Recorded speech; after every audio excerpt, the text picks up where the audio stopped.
Eu quero agradecer à professora Silvia Pimentel, por quem eu tenho grande afeto e grande admiração, por esse convite para conversar hoje aqui com vocês sobre violência obstétrica, acesso à contracepção e aborto.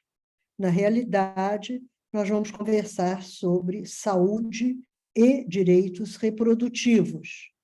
E, ao conversar sobre saúde, eu queria abrir as portas, sair do binômio médico-hospitalar e colocar o campo da saúde e da saúde reprodutiva no espaço social, onde esse campo é atravessado por variáveis, né?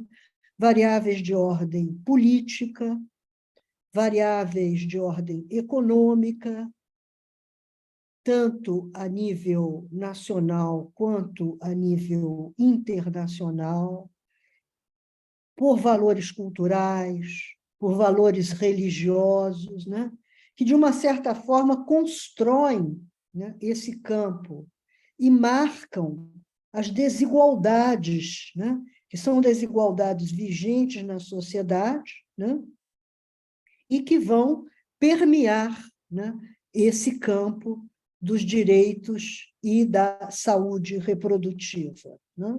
Então, eu acho importante, né, ressaltar que o que nós estamos falando é sobre a existência de laços estruturais entre corpo e sociedade.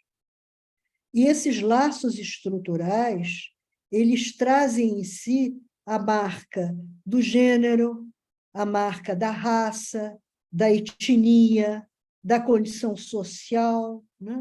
E vão, então, demarcar, né, tanto limites quanto possibilidades de acesso, por exemplo, a uma contracepção segura, né? De acesso ao abortamento seguro, né?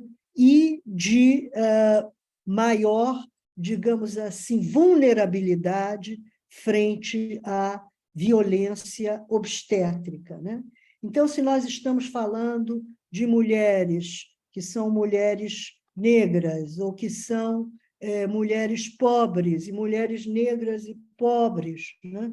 Mulheres com pouca formação, educação. Então, você vai criando, né, aí uma série, digamos assim, de vulnerabilidades, né, no acesso à saúde sexual e à saúde reprodutiva. Então, eu acho que é muito importante, ao nós estarmos nesse curso, né, de direito, né, conversar sobre direitos e direitos humanos desde essa outra perspectiva, né, da perspectiva das dinâmicas do poder, da perspectiva dos atores sociais que estão envolvidos na configuração mesma, né, do campo dos direitos, né, e, particularmente, dos direitos reprodutivos, né? Então, eu acho que é muito interessante, e eu queria trazer para vocês essa ideia de fluidez, de dinâmica, né? Do fato de que esses conceitos que nós estamos trazendo aqui, de violência obstétrica, de acesso à contracepção, de abortamento, acesso ao abortamento seguro, né?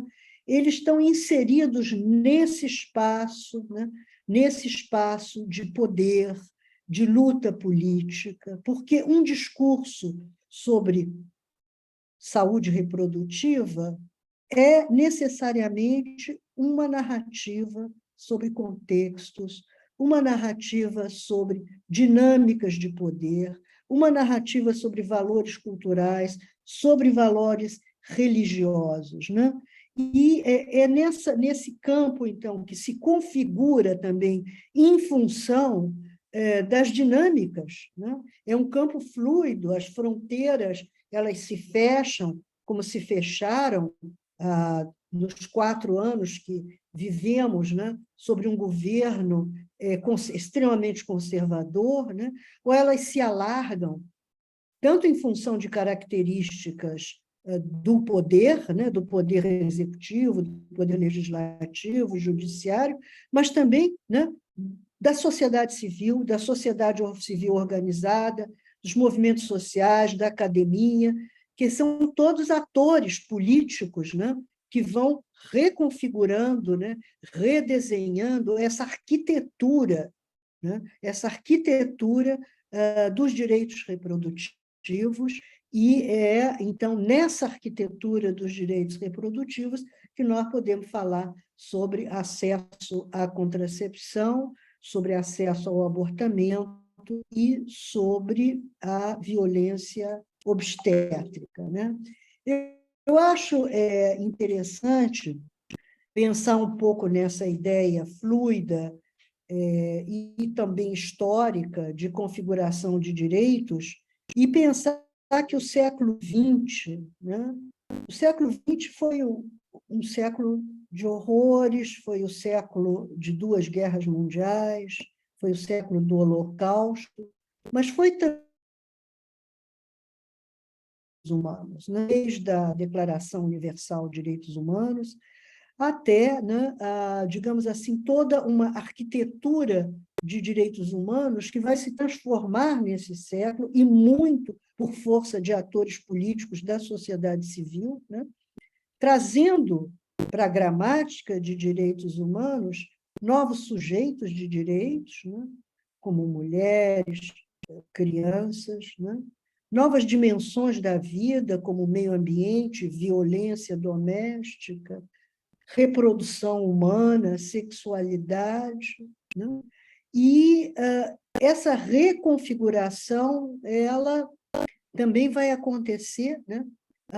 Pela, digamos assim, por todo um conjunto, né, de transformações em legislações nacionais que ocorrem em diversos países, inclusive no Brasil, com a Constituição 88. Então, o século XX foi um século de efetiva mudança na arquitetura dos direitos humanos, né? E foi nesse século que a saúde é alçada a um direito humano, né? A saúde ela é declinada como um direito, né?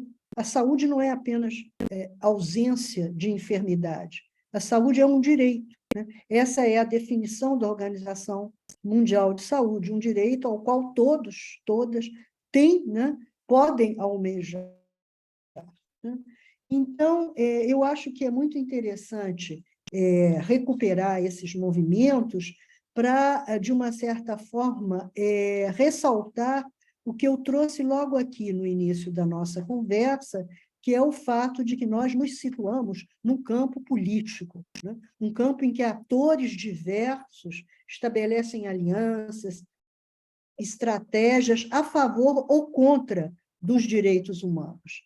E é nesse campo que nós podemos situar, né, a questão do acesso à contracepção, né, o planejamento familiar, que passa a ser considerado um direito, né, e quando eu falo de acesso à contracepção, eu estou me referindo à contracepção segura, né, a contracepção no espaço, né, da saúde e do direito à saúde, e, obviamente, né, a contracepção como um elemento fundamental, né, digamos assim, um elemento paradigmático dos direitos humanos, que é a opção, é a autonomia reprodutiva, não é verdade?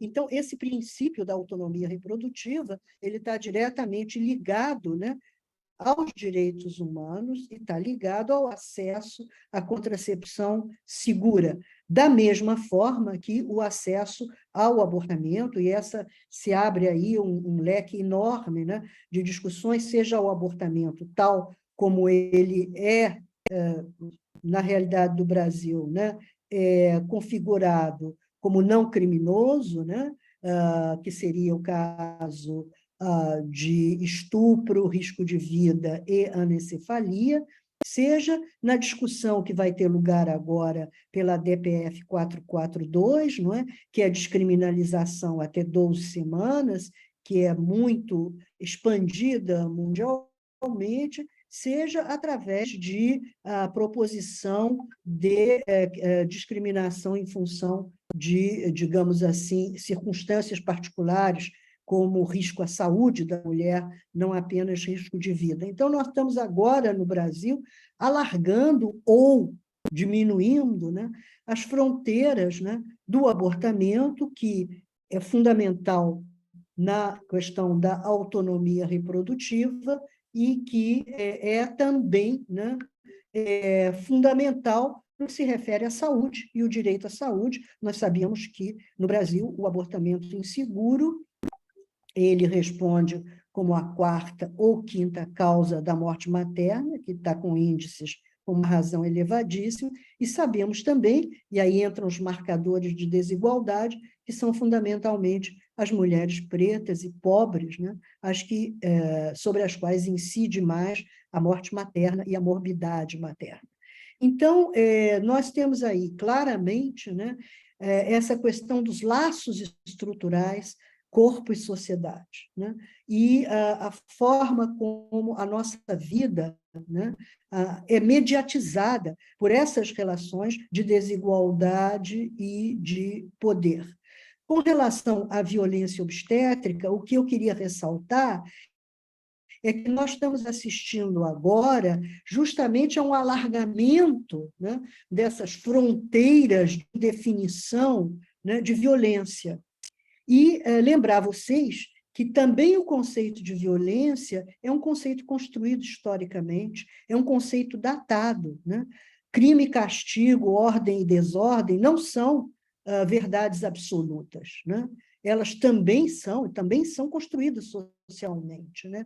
O que não era crime há 50 anos atrás pode ser considerado crime hoje, né? E a outra pergunta que nós fazemos é por que, por exemplo, durante séculos, a violência contra a mulher, a violência doméstica, não figurava como um crime, né?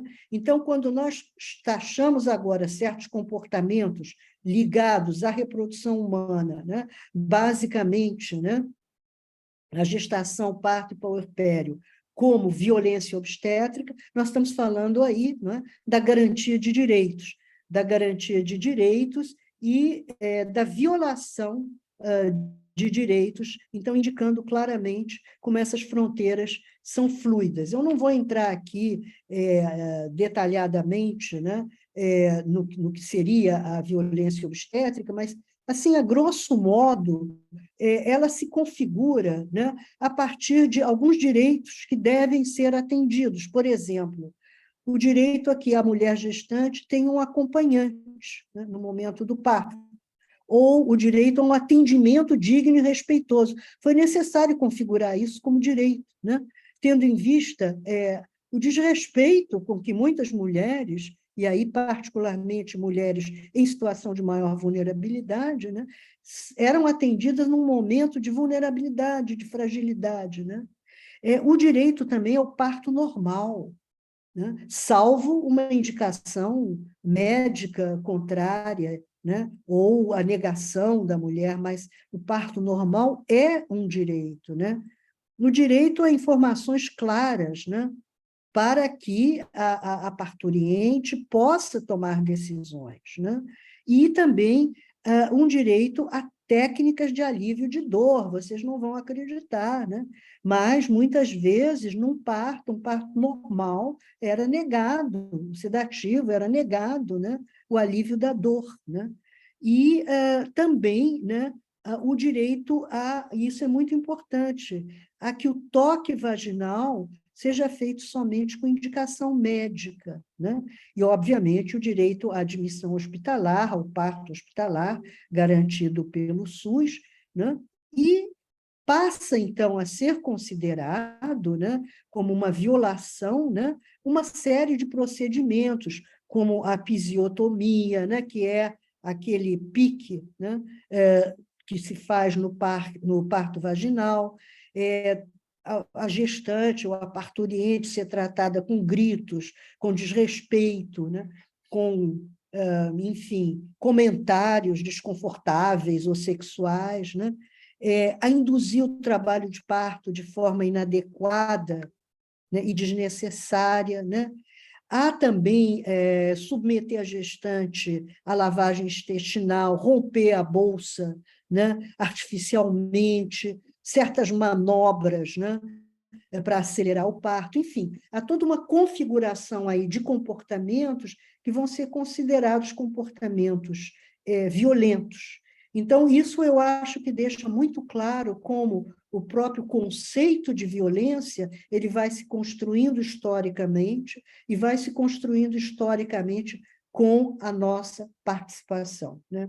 Na medida em que nós temos aí movimentos feministas, profissionais de saúde, né, que realmente se empenharam e se empenham, né, para tornar a violência obstétrica uma violação de direitos humanos. Bom, finalmente, eu queria terminar, né, me despedindo de vocês, então, com essa reafirmação, né, de que direitos e direitos humanos, direitos reprodutivos e violência estão no campo da ação política e que todos e todas nós e todos nós somos protagonistas nesse campo. Muito obrigada.